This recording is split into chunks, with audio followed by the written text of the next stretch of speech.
शेतकरी, महिला, युवा, मागासवर्गीय अशा सगळ्या घटकांना समर्पित अशा प्रकारचा हा अर्थसंकल्प आहे। उद्धवजी म्हणाले हा थापांचा अर्थसंकल्प आहे। हा थापांचा नाही, हा आपल्या मायबापांचा अर्थसंकल्प आहे। कारण शेतकऱ्यांना मोफत वीज देण्याचा ऐतिहासिक निर्णय घेणारा, कापूस आणि सोयाबीन उत्पादक शेतकऱ्याला मदत करण्याचा निर्णय घेणारा, महिलांकरता विविध योजना आणणारा, युवांना रोजगार देणारा अशा प्रकारचा हा अर्थसंकल्प आहे। आताच विरोधी पक्षाचे लोक या ठिकाणी बोलत होते आणि आम्ही टेलिव्हिजनवर बघत होतो, त्यावेळी त्यांच्या बोलण्यात जोर नव्हता, त्यांच्या चेहऱ्यावर नूर नव्हता, चेहरे उतरलेले होते आणि केवळ टीका ते करत होते।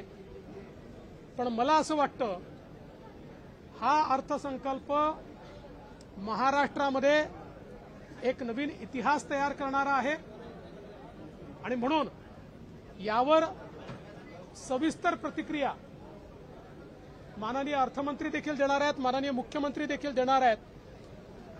मी केवळ एवढंच सांगतो, या अर्थसंकल्पामध्ये जे जे आम्ही कबूल केलेलं आहे ती प्रत्येक गोष्ट त्या त्या विविक्षित वेळेमध्ये आम्ही पूर्ण करून दाखवू आणि अर्थसंकल्प म्हणजे हा निवडणुकीचा अर्थसंकल्प नाही, तर हा निर्धाराचा अर्थसंकल्प आहे, हे आम्ही निश्चितपणे दाखवू। मी माननीय उपमुख्यमंत्री महोदयांना विनंती करतो की त्यांनी प्रतिक्रिया व्यक्त करावी, त्यानंतर माननीय मुख्यमंत्री महोदय करतील।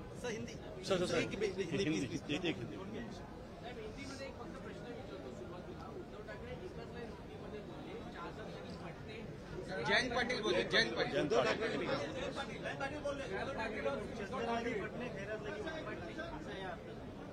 ऐसा है कि ऐसा है, जयंत पाटिल या विपक्ष के सारे नेता ये पहले ही लिखकर लाते हैं कि बजट पर क्या बोलना है। तो बजट हम कैसा भी पेश करते तब भी उनकी प्रतिक्रिया यही होती, स्टीरियोटाइप प्रतिक्रिया है। उनके चेहरे पर नूर नहीं है, चेहरे की चमक चली गई है। जो उनको लगता था झूठा नैरेटिव फैलाकर लोकसभा में चंद सीटें जीत गए, उसका जो उत्साह था, आज के हमारे बजट ने उनके उत्साह को समाप्त कर दिया है।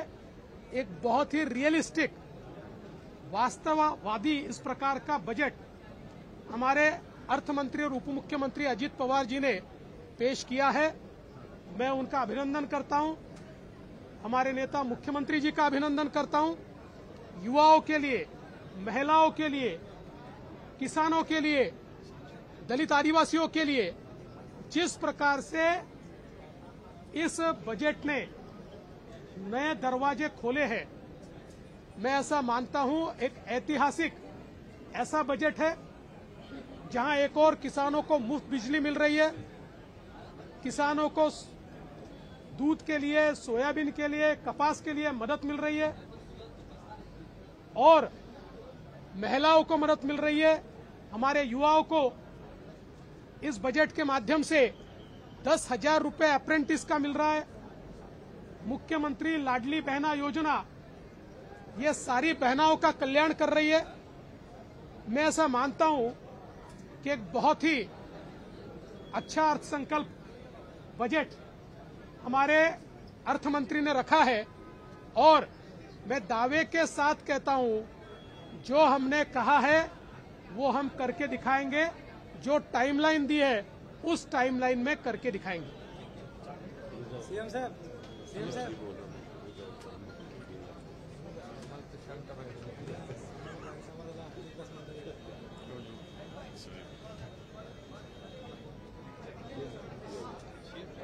आणि आज खरं म्हणजे अर्थसंकल्प जो आहे, आमचे अर्थमंत्री आणि उपमुख्यमंत्री अजितदादा पवार यांनी सादर केला आहे तो सर्वसमावेशक आहे. आम्ही सर्वसामान्यांचं सरकार जेव्हा म्हणतो तेव्हा शेतकरी, कष्टकरी, कामगार, महिला भगिनी, युवा, ज्येष्ठ, वारकरी सगळे त्याच्यामध्ये आले. आणि आज या अर्थसंकल्पाचं वैशिष्ट्य जे आहे हे वैशिष्ट्य म्हणजे मुख्यमंत्री माझी लाडकी बहीण योजना, अतिशय महत्वाची योजना. डायरेक्ट आमच्या बहिणींच्या खात्यामध्ये 1500 रुपये महिन्याला, 1500 रुपये महिन्याला थेट जमा होणार. त्याचबरोबर महिलांच्या दृष्टीने सगळ्यात महत्वाचा असतो जेवण बनवायला गॅस. आता त्याच्यामध्ये 3 सिलेंडर वर्षाला, म्हणजे मुख्यमंत्री अन्नपूर्णा योजना आम्ही केली.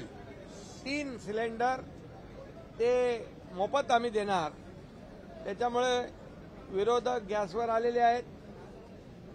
आणि तिसरी आमची जी योजना आहे युवकांसाठी, जे मगाशी इथे सांगत होते युवक बेरोजगार आहेत. तुम्हाला मी सांगतो आमचं सरकार आल्यानंतर सरकारी नोकऱ्यांवरचे निर्बंध आम्ही हटवले. जवळपास 1 लाख सरकारी नोकऱ्या आज मुलांना मिळाल्यात. आणि खाजगी कंपन्यांमध्ये स्किल डेव्हलपमेंट, स्टार्टअप आणि इतर माध्यमातून मुख्यमंत्री रोजगार योजना याच्या माध्यमातून जवळपास लाखो लोकांना नोकऱ्या मिळाल्या. इथं केसरकर आहेत. जर्मनीमध्ये 4 लाख नोकऱ्यांचा MOU साईन झाला आपल्या राज्य सरकारबरोबर. आणि आता जे बेरोजगार आहेत सुशिक्षित त्यांना आम्ही 10,000 रुपये अप्रेंटिसशिप देणार आहोत. हा देखील ऐतिहासिक निर्णय पहिल्यांदा राज्यात होतोय. त्यामुळे बेरोजगार, सुशिक्षित बेरोजगार जे आहेत त्यांना अप्रेंटिसशिप मिळेल. त्यांना नंतर ट्रेंड होऊन नोकऱ्या मिळतील. आणि जे अगोदर सांगत होते लाडली काय बहिणा,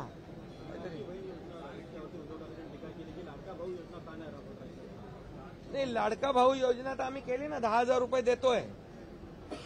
पण त्यांनी तर 2.5 वर्ष लाडका बेटा योजना राबवली. त्याचं काय? आणि म्हणून बरोबर आहे ना, लाडका भाऊ पण आम्ही घेतला, 10,000 रुपये देतोय. आणि दुसरा शेतकऱ्यांसाठी अनेक योजना आम्ही राबवल्या, त्याच्यात मी जात नाही.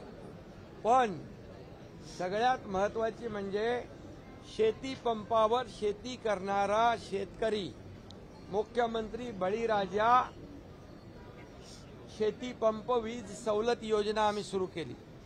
त्याच्यामध्ये 7.5 HP पर्यंत वापराला वीज बिल माफ. या राज्यातल्या सर्व मुलींचं शिक्षण मोफत. या अशा योजना आज प्रामुख्याने आज आम्ही राबवल्यात आणि निर्णय घेतलाय. आणि मी एवढंच सांगतो की अजितदादांचा अर्थसंकल्प आहे आणि दादा हे वादा को पक्का आहे, मी वरती म्हणालो. त्यामुळे हे सरकार दिलेला शब्द पाळणार आहे.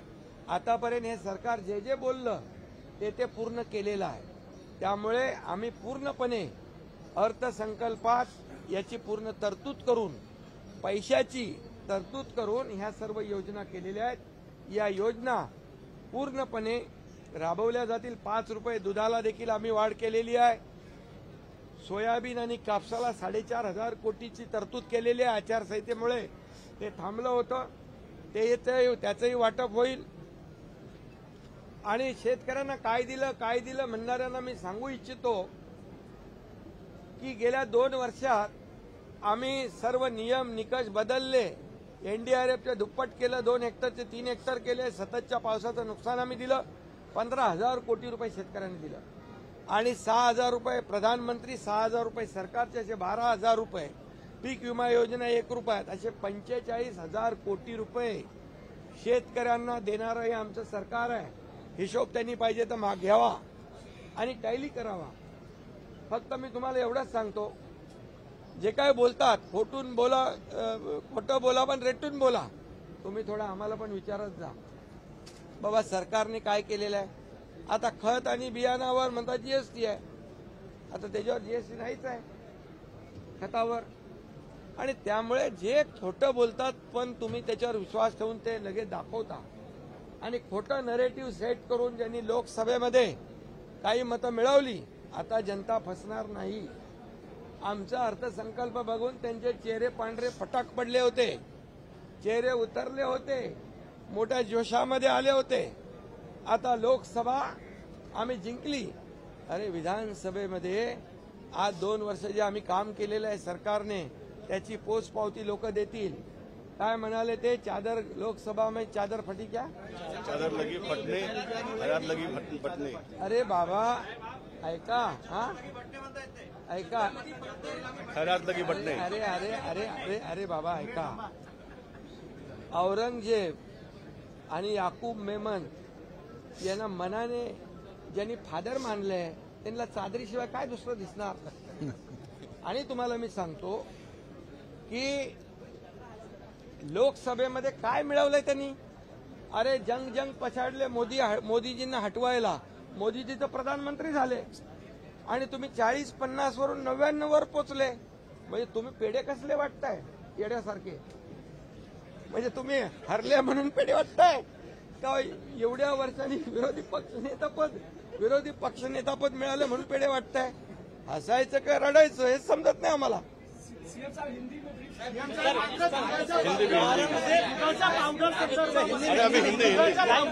अभी हिंदी में आज का जो अर्थसंकल्प अर्थ मंत्री और उप मुख्यमंत्री मेरे सहयोगी अजीत दादा पवार जी ने जो सादर किया है उनका मैं बहुत बहुत अभिनंदन करता हूँ. ये अर्थसंकल्प जो है सर्व समावेशक है. महिला, युवा, किसान, ज्येष्ठ, वारकरी सभी लोगों को आगे बढ़ाने वाला, उनकी उन्नति, उनकी प्रगति करने वाला, उनको न्याय दिलाने वाला ये अर्थसंकल्प साबित हुआ है.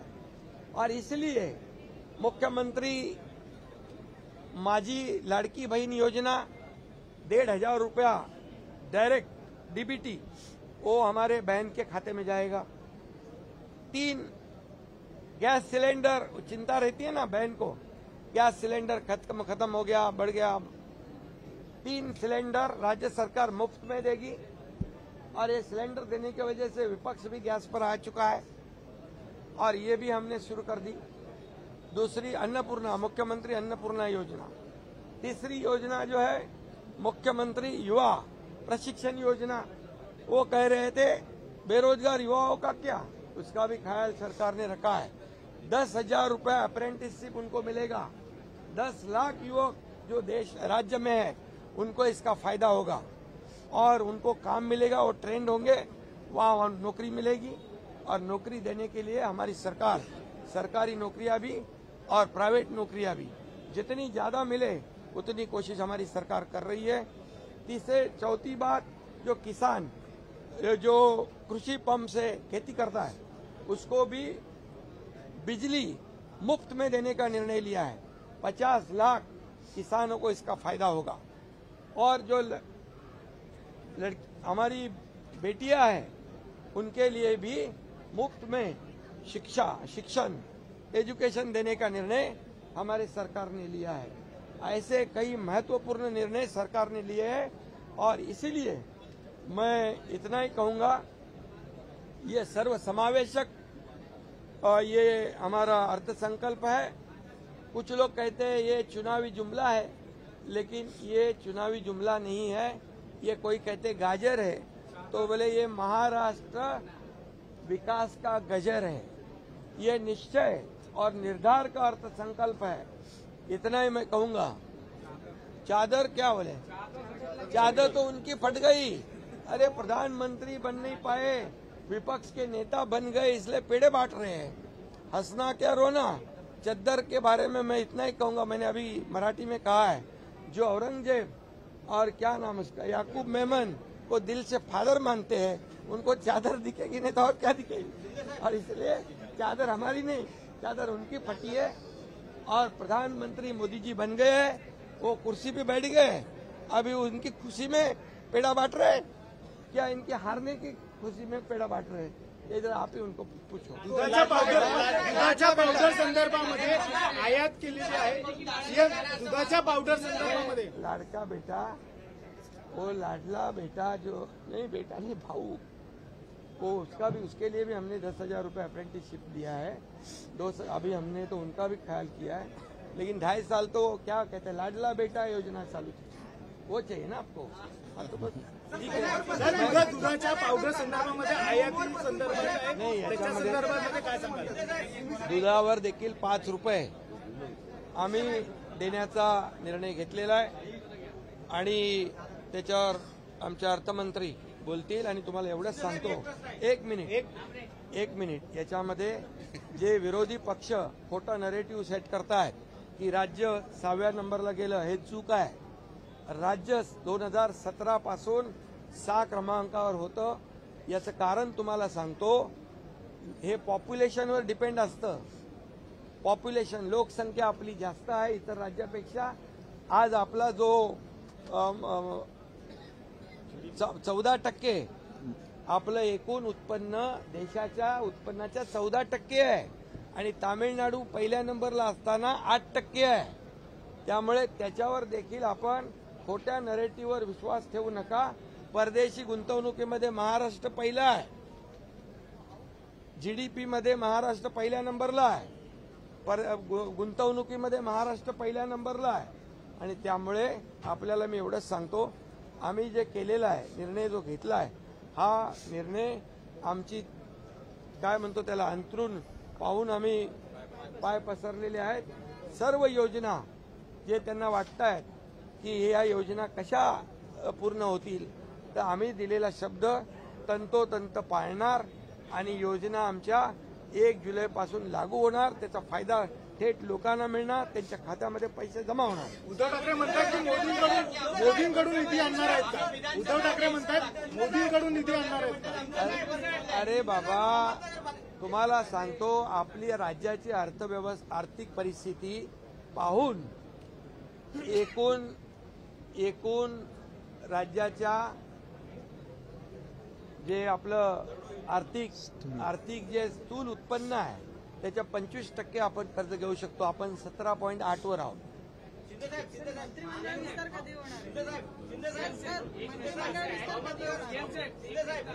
नाही, आता तुम्ही अजित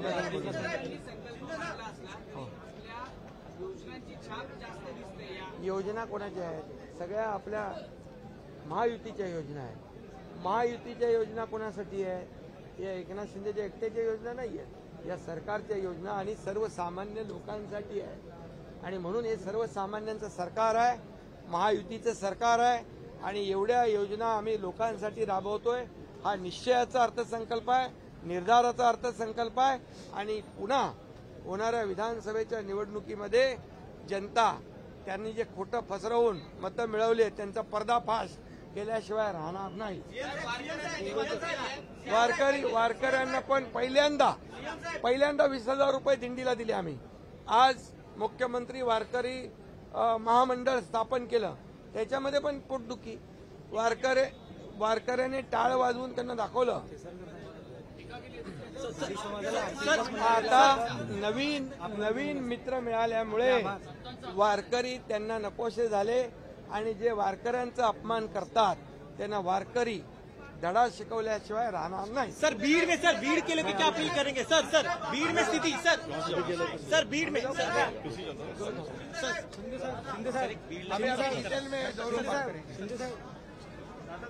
आज आताच देवेंद्र फडणवीस यांना अर्जंट नागपूरला जायचं होतं म्हणून ते गेले। मुख्यमंत्र्यांना पण काम आहे, त्याच्यावर ते दोघंही आधी बोलले। मला आपल्याला सगळ्यांना सांगायचं आहे की मी आजचा 10वा अर्थसंकल्प 10व्यांदा या राज्याचा अर्थसंकल्प सादर केलेला आहे, तसा दीपकजींनी 7व्यांदा केलेला आहे। त्याच्यामुळं आम्ही काही याच्यामध्ये नवखे नाहीये।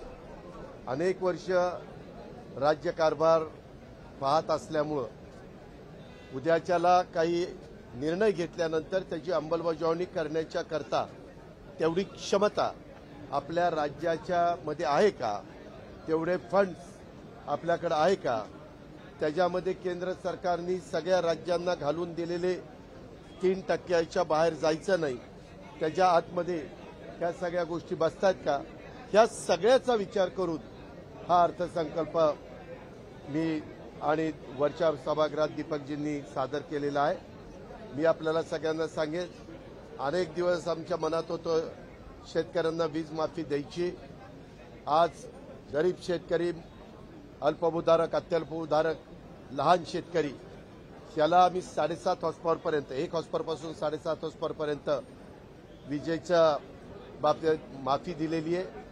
यामध्ये आम्ही मुख्यमंत्री माझी बहीण योजना ह्या सगळ्या गोष्टी करताना जिथं आता वीज बिल माफ केलेलं आहे त्याच्यावर त्यांना काही पैसे द्यायचा प्रश्न येत नाही, पण ज्यांना लाभ द्यायचा आहे तो लाभ कुणाच्याही हातामध्ये ते पैसे जाणार नाही, तर त्या लाभार्थीच्या डीबीटीमध्ये अकाउंटला हे पैसे जाणार आहेत. एवढी पारदर्शकता आपण त्याच्यामध्ये ठेवलेली आहे. आणि एकंदरीतच लोकांच्या मध्ये वावरत असताना माझा दूध उत्पादक शेतकरी अडचणीत वाटला, त्याला आपण चांगल्या प्रकारची मदत पुन्हा 5 रुपये प्रति लिटर गाईच्या दुधाला, दुसऱ्या कुठल्या दुधाला नाही, गाईच्या दुधाला ही आपण दिलेली आहे. युवा कार्य प्रशिक्षण, बरेच तरुण मुलांना नोकऱ्या मिळत नाही, ते कोर्स करतात किंवा ग्रॅज्युएट होतात, डिप्लोमा होतात, पण त्यांना अनुभव नसतो, तर त्यांना अप्रेंटिसशिप कुठंही करण्याच्या करता राज्य सरकार 10,000 रुपये महिना तिथं देणार आहे. आणि एकदा वर्षभर त्यांनी अप्रेंटिसशिप पूर्ण केल्यानंतर त्याला एकतर अनुभव येईल, तो स्वतःच्या पायावर उभा राहील किंवा तो चांगल्या पद्धतीनं त्याला कुठं नोकरी देखील मिळेल. अशा पद्धतीनं दरवर्षी 10 लाख मुलांना ती संधी देण्याचा निर्णय आम्ही आज घेतलाय. त्याच्यामध्ये कापूस सोयाबीनचा आता तुम्हाला माझ्या आधी मान्यवरांनी सांगितलेलं आहे. पिंक रिक्षा या देखील आम्ही 10,000 महिलांना पहिल्या टप्प्यामध्ये देण्याच्या बद्दलचा निर्णय घेतलेला आहे. आपल्याला सगळ्यांना माहिती आहे की गरीब कुटुंबातली किंवा मध्यमवर्गीय कुटुंबातली मुलगी किंवा त्यांच्या घरातली कुणी भगिनी ही जर शिकायचं म्हटलं तर त्यांना ती फी परवडत नव्हते. आतापर्यंत आम्ही 50% त्यांना फी भरायला मदत करायचो, परंतु शेड्यूल कास्ट आणि शेड्यूल ट्राईबला तर 100% फी माफ आहे. आणि ह्यांच्या मनामध्ये देखील इकॉनॉमी विकर सेक्शनमध्ये मोडणारा जो समाज आहे त्या सगळ्या समाजातल्या मुलींना वाटायचं की बा आमचं काय, आम्ही गरिबाच्या पोटी जन्माला आलो म्हणून आम्हाला चांगलं शिक्षण घ्यायचं नाही का. आणि त्याकरता आम्ही त्यांना आता 100% रक्कम देण्याचा निर्णय हा आजच्या अर्थसंकल्पामध्ये घेतलेला आहे. अर्थसंकल्प सादर करत असताना विरोधक वेगवेगळ्या प्रकारची टीका करतील की एवढा निधी कसा आणणार, त्याच्यामध्ये कुठनं पैसे येणार. मित्रांनो, या सगळ्याचा विचार करूनच आम्ही हा अर्थसंकल्प सादर केलेला आहे. मी आपल्याला सगळ्यांना सांगेन की 2022-23 मध्ये आपलं जीएसटी अधिक व्हॅट अधिक व्यवसाय करायचं उद्दिष्ट 2.25 लाख रुपये होतं. 23-24ला ते 2,05,500 कोटी रुपये झालं. त्याच्यानंतर त्याच्यामध्ये 24-25ला 2,20,000 इथपर्यंत त्या ठिकाणी झालेलं आहे. अशा प्रकारे ती रक्कम वाढते. आताही आपला वाढीचा दर हा जवळपास म्हणजे राज्य सरकारचा आहे वार्षिक वाढीचा दर हा 18.5% आहे आणि केंद्राचा वाढीचा दर हा 11.5%. केंद्राच्या वाढीमध्ये जर देशाचा विचार करता जी काही रक्कम त्यांच्याकडे जमा होती, आता समजा त्यांची 23-24ला 20,16,272 कोटी जमा झाले, त्याच्यामध्ये एकट्या तुमच्या माझ्या महाराष्ट्राचा हिस्सा हा 15.9% म्हणजे थोडं कमी 16% होता. आपण 3,20,000 कोटी रुपये त्याच्यामध्ये जीएसटी मध्ये आपल्याकडे जमा झाले आणि दरवर्षी आपलं उद्दिष्ट हे जवळपास 50 ते 60 हजार कोटीनं वाढतंय. त्याच्यामुळे हा निधी उभा करत असताना हा फार जीएसटी ही आमची जमेची बाजू आहे. त्याचबरोबर व्हॅट असेल, प्रोफेशनल टॅक्स असेल, त्याच्यामध्ये व्यवसाय कर असेल, ह्याच्यामध्ये देखील दरवर्षी आपल्याकडे वाढ होतीये. त्याचा विचार सगळ्याचा साकल्याने करूनच आणि केंद्र सरकारने जे 3% मर्यादा दिलेली आहे की तुम्ही 3% पर्यंतच कर्ज उचलू शकता सगळ्याच भारतातल्या राज्यांना, त्याच्यामध्ये आपण त्याच्या आतमध्येच आहोत. या प्रकारे आणि आज अर्थसंकल्पामध्ये काही रक्कम कमी वाटत असली तरी माझी 7 तारखेला का 9 तारखेला पुरवणी मागणी मी सादर करणार आहे. त्याच्यामध्ये आम्ही ती रक्कम दाखवणार आहे. त्याच्यानंतर पुन्हा डिसेंबरला आम्हाला संधी आहे. अशा पद्धतीच्या संध्या सातत्याने असतात. केंद्रामध्ये देखील आमच्या विचाराचं सरकार आहे. यंदा 15वा वित्त आयोग संपलेला, आता 16वा वित्त आयोग सुरू होतोय. 16व्या वित्त आयोगामध्ये देखील भरीव अशा प्रकारची मदत ही राज्य सरकारला मिळणार आहे. त्याच्यामुळे त्याच्यातनं पण आपल्याला निधी उपलब्ध होणार आहे. अशा प्रकारे ह्या सगळ्या ज्या काही घोषणा केल्या त्या घोषणाची अंमलबजावणी करण्याकरता कुठल्याही प्रकारे निधीची कमतरता भासणार नाही. उलट आम्ही ठाणे, बृहन्मुंबई आणि नवी मुंबई इथं पेट्रोलचा दर राज्यातल्या इतर भागाच्या पेक्षा जास्त होता, डिझेलचा दर जास्त होता, तर आम्ही तिथला पेट्रोलचा दर आता 65 पैसे कमी केलाय आणि राज्याबरोबर त्यांना आणलंय आणि डिझेलचा दर 2 रुपये 7 पैसे प्रति लिटर अशा प्रकारचा कमी केलाय आणि तिथं इतरांच्या बरोबर त्यांना आणलंय. ते पण बऱ्याच दिवसाची त्यांची मागणी होती. असे अनेक चांगल्या बाबी या अर्थसंकल्पाच्या निमित्तानं शेतकरी, महिला, वारकरी, युवा, त्याच्यामध्ये ह्या सगळ्या घटकाला, समाजातल्या गरीब घटकाला जास्तीत जास्त न्याय देण्याचा प्रयत्न हा महायुतीच्या सरकारने एकनाथराव शिंदेंच्या नेतृत्वाखाली अर्थसंकल्प सादर करत असताना घेतलेला आहे आणि त्याची सगळ्याची अंमलबजावणी व्यवस्थितपणे होईल अशा प्रकारची खबरदारी, अशा प्रकारचा निर्धार आम्ही सगळ्यांनी करूनच हा अर्थसंकल्प महाराष्ट्राच्या जनतेच्या समोर मांडलेला आहे. तुमचं सरकार काही परत येणार नाही, तुमचं सरकार परत येणार नाही म्हणून नुसत्या पोकळ घोषणा केल्या. मी आत्ताच तुम्हाला काय सांगितलं, दरवर्षी आपलं 50,000 60,000 कोटी 50,000 60,000नी आपलं उत्पन्न जीएसटीचं वाढतंय. इथं आकडे आहेत सगळे. त्याच्या संदर्भामध्ये देशाच्या जेवढं कलेक्शन आहे त्याचं 16% कलेक्शन एकट्या महाराष्ट्राचं आहे. त्याच्यामुळे महाराष्ट्राला जेवढं कलेक्शन आहे त्याचा निम्मा पैसा तर आपल्याला जीएसटीनं परत येतोच. ती कुठली अडचण आपल्याला त्या ठिकाणी येत नाही. आणि बाकीच्या संदर्भात आम्ही इथं कुठंही वेडेवाकडे प्रकार होऊ नये म्हणून डीबीटी केलेलं आहे. डायरेक्ट त्या आधार कार्डशी आम्ही लिंकअप करणार आहे. ज्या महिलांना आम्हाला ही मदत करायची आहे ती आधार कार्डशी लिंकअप गॅस सिलेंडर द्यायचा, ते गॅस सिलेंडर देणार नाही. गॅस सिलेंडरच्या रक्कम जी काही 3 सिलेंडरची असेल ती त्या भगिनीच्या अकाउंटला जाणार आहे. तुम्ही म्हणताय डिसेंबरमध्ये संधी आहे, एखादी बोला रे एखादी.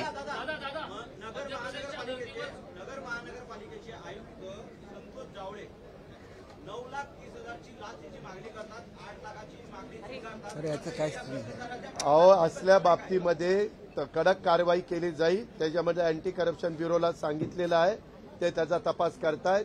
त्याच्या संदर्भात विश्वास नांगरे पाटलांशी आमचं बोलणं झालेलं आहे. त्यांची टीम तिथे गेली, बाकीच्यांच्याकडनं पण माहिती घेत आहेत. असे कुणाच्याही प्रकारचे लाड पुरवले जाणार नाही. जे चुकीचं करेल, जे भ्रष्टाचार करतील त्यांच्यावर ऍक्शन घेतली जाईल. दादा तुम्ही म्हणताय डिसेंबरमध्ये सुद्धा आम्हाला संधी आहे. एकच मिनिट. डिसेंबरमध्ये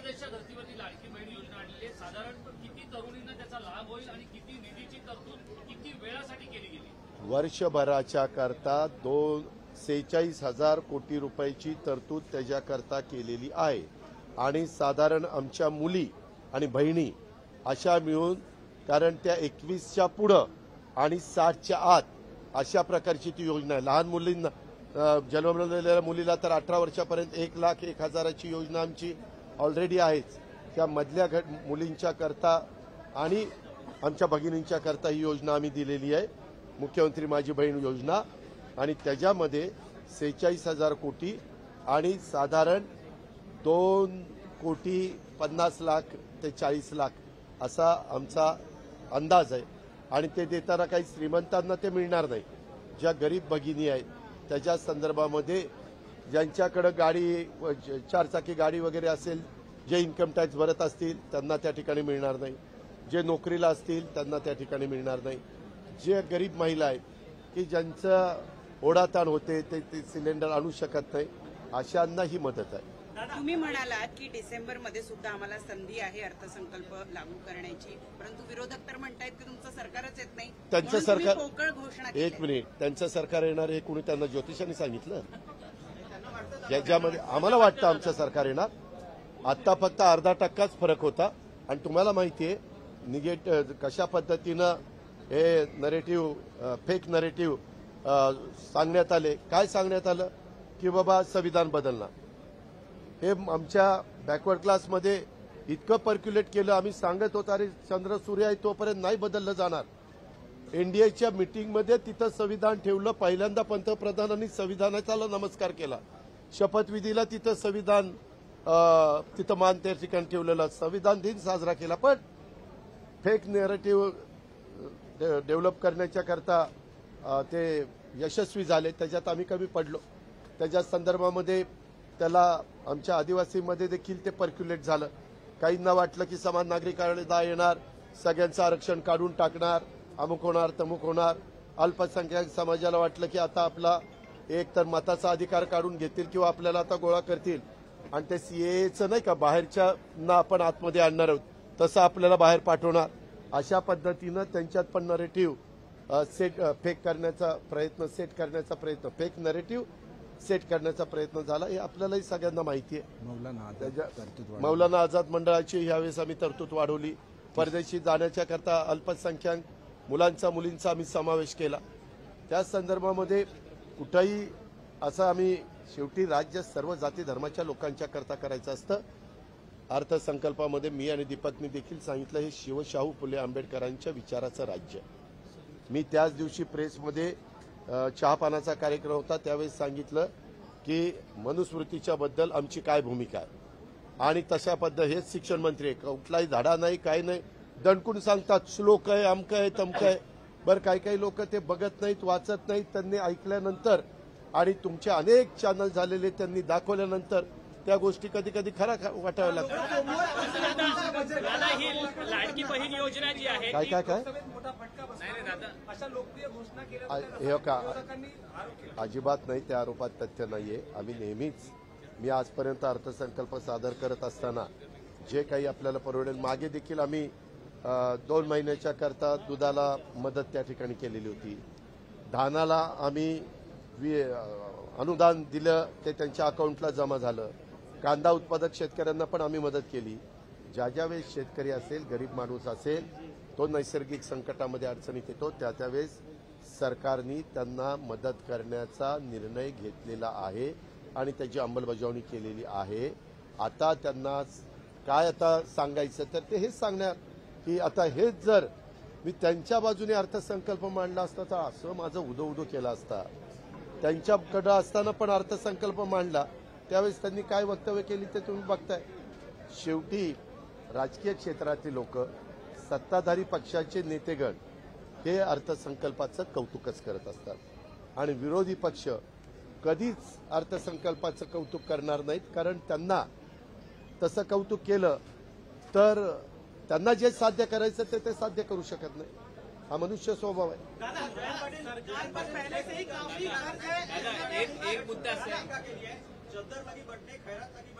अरे सांगितलं ना मुख्यमंत्र्यांनी पुन्हा काही चद्दर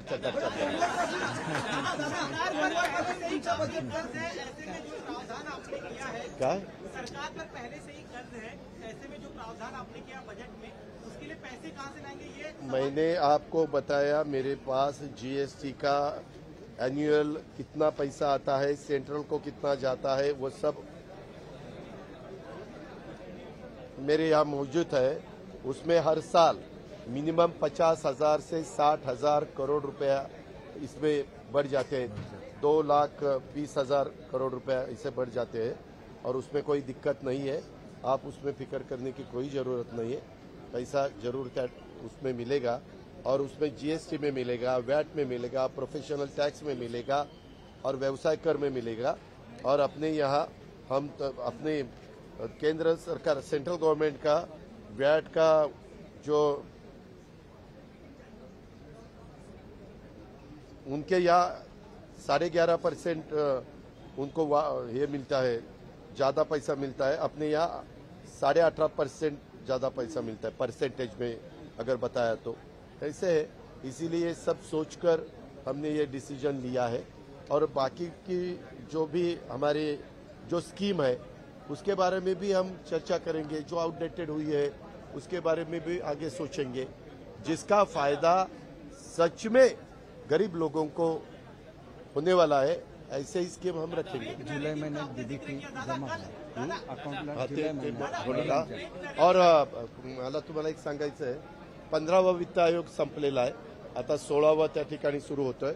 16व्या वित्त आयोगामध्ये देखील सेंट्रलचं बजेट झाल्यानंतर तुमच्या लक्षात येईल की सेंट्रल पण साधारण, मी आजच तुम्हाला सांगतोय, तुम्ही त्या दिवशी पण मी बजेट झाल्यावर तुमच्याशी बोलीन, परंतु सेंट्रलचं पण बजेट देशातल्या 140 कोटी जनतेला डोळ्यासमोर ठेवून दिलं जाणार आहे.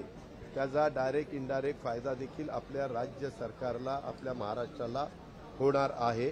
आणि 16व्या वित्त आयोगात देखील आम्ही त्याच्याबद्दल आपल्याला कसे अधिकचे पैसे मिळतील त्याबद्दलचा विचार आम्ही. 77,000 कोटी रुपये. आणि तुम्ही बघा ना, हे सारखे टीका करायचे की आपल्याकडचे प्रकल्प जात आहेत, आपल्याकडचे प्रकल्प जात आहेत. खरं तर जयंत पाटील साहेबांनी जो मुद्दा काढलेला होता त्याला अतिशय व्यवस्थितपणे देवेंद्र फडणवीस साहेबांनी उत्तर दिलं. त्या 6व्या क्रमांकाच्या संदर्भामध्ये वास्तविक आपला 6वा क्रमांक 2017-18 पासून आहे, तो आत्तापर्यंत चालूच आहे. त्याच्यामध्ये काय आत्ता 6वा क्रमांक झाला नाही. मागं जयंत पाटील मंत्रिमंडळात असताना देखील त्यांच्याही, त्यावेळेस मी पण होतो, त्याही सरकारच्या काळात 6वाच क्रमांक आपला होता. त्याच्यामुळं हे काही वेगळं काही घडलंय, आक्रीत काही घडलंय असं अजिबात समजण्याचं कारण नाही. ही पण बाब आपण सगळ्यांनी लक्षामध्ये घ्या. हा बोल बाबा. नाही, एक मुद्दा असा आहे की शिखर बँकेच्या संदर्भात वारंवार एक चौकशीच्या संदर्भात हो का, चौकशी करण्याचा अधिकार एजन्सीला असतो, त्यांनी चौकशी करावी. माझ्या माहितीप्रमाणे सीआयडीनं चौकशी केली, एसीबीनी चौकशी केली, ईओडब्ल्यूनी चौकशी केली, सहकार विभागाने चौकशी केली, रिटायर न्यायाधीशांनी चौकशी केली, नंतर सेक्रेटरीनं चौकशी केली, अशा अनेकांनी चौकशी केली. आणि पत्रकार मित्रांनो, ती बँक 600-700 कोटी रुपये नफ्यामध्ये, जर भ्रष्टाचार झाला असता त्याच्यात एकच झालं, 65चं संचालक मंडळ होतं, त्याच्यात एक नाव अजित अनंतराव पवार होतं. ते जर नाव नसतं तर ह्याचा यत्किंचितही उल्लेख. आपण पण अजित पवार, अरे मी तिथं चेअरमन नव्हतो, व्हाईस चेअरमन नव्हतो, मी त्यावेळेस उपमुख्यमंत्री होतो, मला मिटिंगला पण जाता येत नव्हतं, पण अख्ख्या संचालक बोर्डाची नावं येतात, त्याच्यात माझंही नाव येतं. आणि आमच्या नावाला जरा जास्त प्रसिद्धी मिळते, त्याच्यामुळं तुम्ही ते आपलं चालवता. कल भीड़ में पथराव की घटना हुई, काफी तनावपूर्ण स्थिति, अभी क्या स्थिति और क्या अपील करेंगे आप? अभी लॉ एंड ऑर्डर ठीक ठाक है, पुलिस बंदोबस्त वहाँ है, सब कंट्रोल में है और वहाँ ठीक तरह से ध्यान देने के लिए पुलिस डिपार्टमेंट को बताया.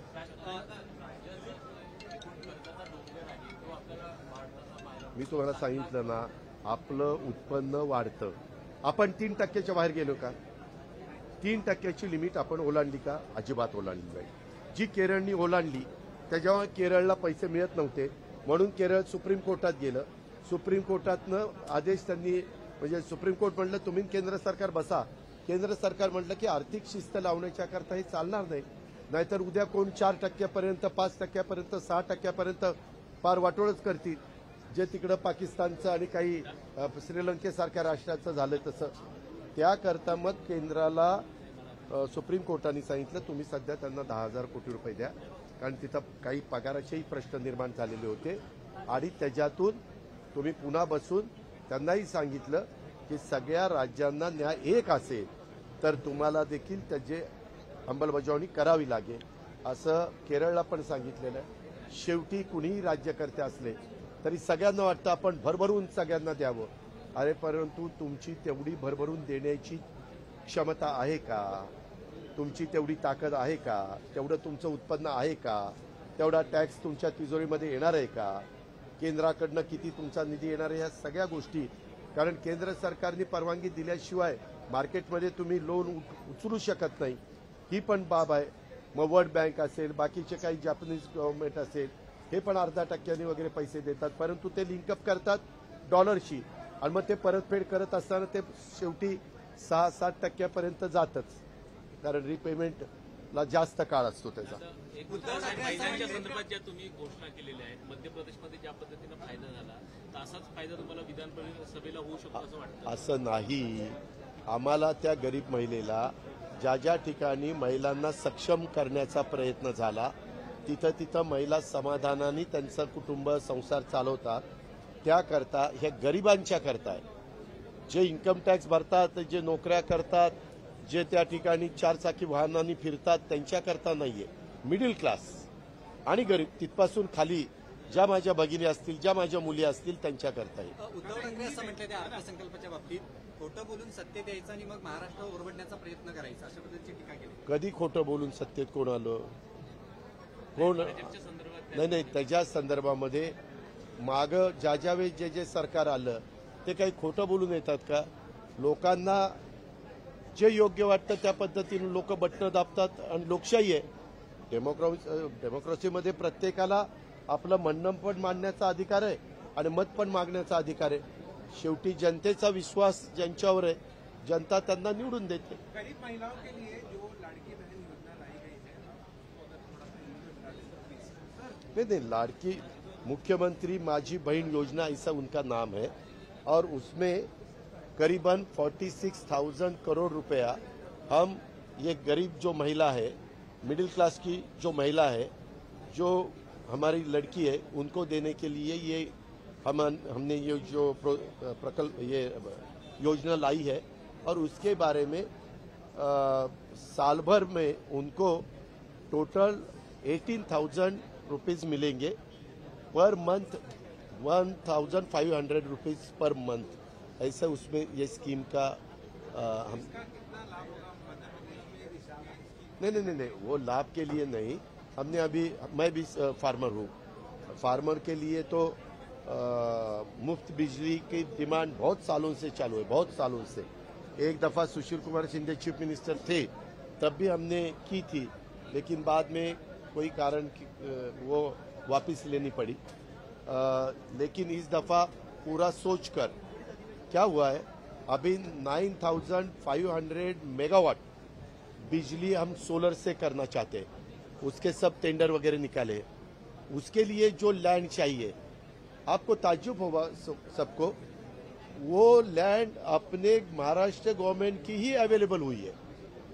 रेवेन्यू डिपार्टमेंट हो या अलग अलग इरिगेशन डिपार्टमेंट या वाटर रिसोर्सेज डिपार्टमेंट, ऐसे अलग डिपार्टमेंट की, वो हमने उनके एनर्जी डिपार्टमेंट के पास दी है. अभी खाली आप प्रोजेक्ट करना चाहते हैं तो वो लैंड है, आप इन्वेस्टमेंट करना, और सेंट्रल गवर्नमेंट की 30% सब्सिडी है उस पर.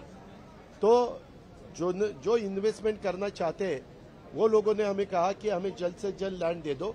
उनका काम शुरू हुआ है और जब बिजली सनलाइट सुबह 8 बजे शुरू हो जाएगा तब आपकी इलेक्ट्रिक पंप चालू होगा. शाम को सनराइज होने के बाद, सनसेट होने के बाद, सनराइज से शुरू होगा, सनसेट के बाद वो खत्म होगा.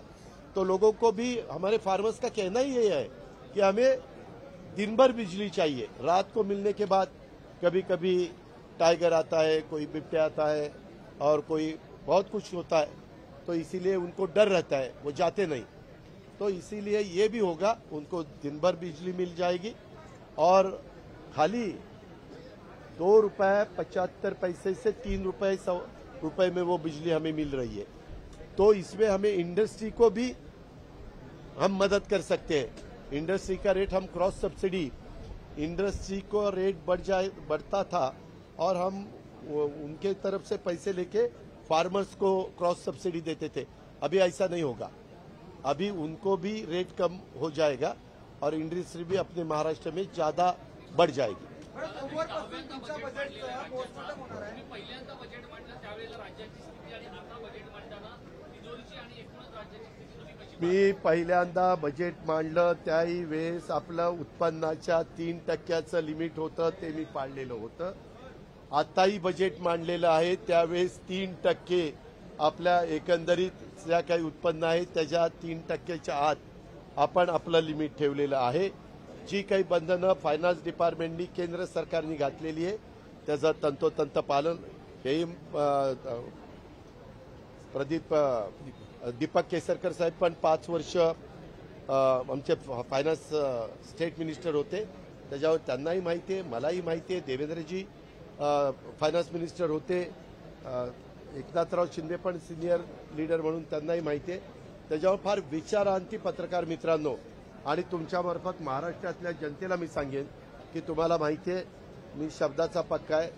जेवढं आपल्याला पेलवेल, जेवढं आपल्याला भार उचलेल एवढ्याच प्रकारचा निर्धार आम्ही केला आणि तो निर्धाराचा अर्थसंकल्प आम्ही आज राज्याच्या जनतेच्या समोर सादर केला. पोस्टमॉर्टम होणार आम्ही करू असं नाना पटोले म्हणतायत.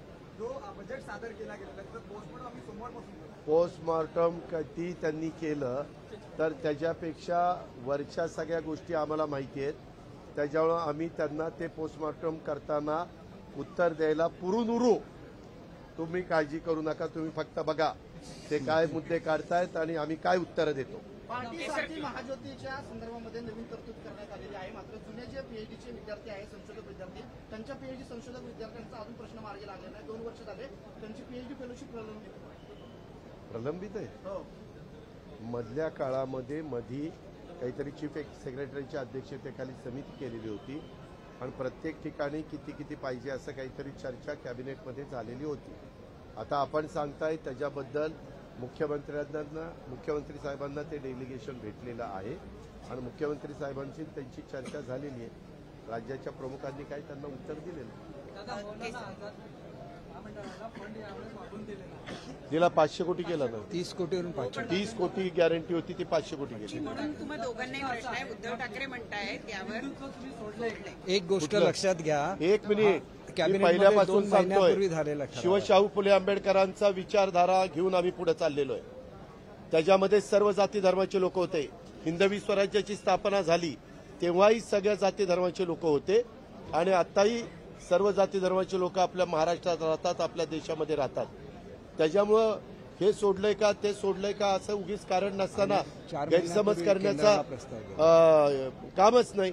आणि केंद्र सरकारला मागच हा प्रस्ताव गेलेला आहे, तुम्हाला सगळ्यांना माहिती आहे. अरे मी सांगितलं ना, गरीब महिला, गरीब मुलगी, बीपीएल नाही त्याच्याही पेक्षावर मिडल क्लास त्यांनाही आपण देतोय. त्याच्यामध्ये म्हणजे ज्याची ऐपत गॅस सिलेंडर घेण्याची नाहीये 12 महिन्याचा अशा महिलांच्या करता साधारण 3 सिलेंडर देण्याची ही योजना. जितेंद्र आव्हाडमध्ये 4 महिन्याच्या लाडल्या बहिणीला त्रास दिला, त्यात लाडली बहीण योजना आता येऊन आली. उशिरा सुद्धा शांतपणे ठीक आहे, आम्हाला उशिरा शहाणपण सुचलं, काही त्यांच्या पोटात दुखतंय.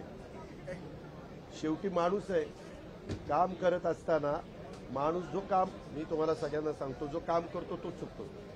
जो कामच करत नाही नुसतीच बडबड करतो, फक्त बराळतो, त्यांची काही चूकच होत नाही. नुसतंच बराळायचंय, नुसतीच बडबड करायची. आम्हाला कृती करून लोकांना त्याचा लाभ द्यायचा आहे, त्याची नोंद कृपया घ्या. परदेशी शिक्षण फेलोशिप संदर्भामध्ये पूर्वी 65% अट होती, आता 75% करण्यात आलेली आहे. त्याच्यामुळे मागासवर्गीय सगळ्या विद्यार्थ्यांना त्या अडचणीला सामोरं जावं. नाही, काय अडचणीला सामोरं जावं लागतं. आपल्या इथं मुली एवढ्या हुशार आहेत, आता मुलं मुली 90%, 95%, 99% मार्क मिळवत आहेत. मग जास्त मार्क मिळवणाऱ्याला जर पुढं बाकीच्यांना आपल्या इथं राज्यात आणि देशात सगळ्या प्रकारचं शिक्षण आहेच ना, परंतु काही विशेष शिक्षण घ्यायचं म्हटलं आणि त्यांना परदेशी जायचं असेल तर ते मेरिटचीच मुली पाहिजे. मग मेरिट लावलं म्हणून बिघडलं कुठं? आणि सगळ्या घटकाच्या करता मेरिट आहे.